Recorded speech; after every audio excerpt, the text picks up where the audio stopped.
Nothing Phone 2 users are in for a treat, as the company has just released a new update that focuses on improving the camera.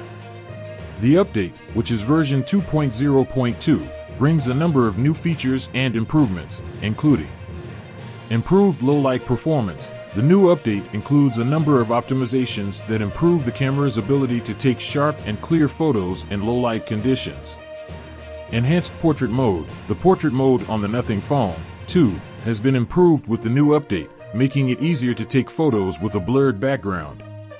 Faster HDR processing. The HDR processing on the Nothing Phone 2 has been sped up, making it possible to take HDR photos more quickly.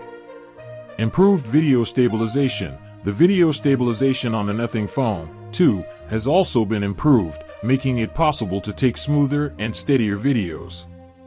In addition to these camera-related improvements, the new update also includes a number of other bug fixes and optimizations.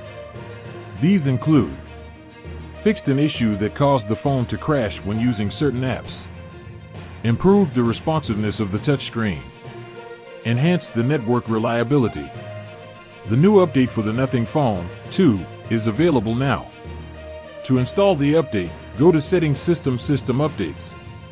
If you have any problems installing the update, you can contact Nothing Support for help. Overall, the new update for the Nothing Phone 2 is a major upgrade that brings a number of new features and improvements. If you're a Nothing Phone 2 user, I highly recommend installing the update.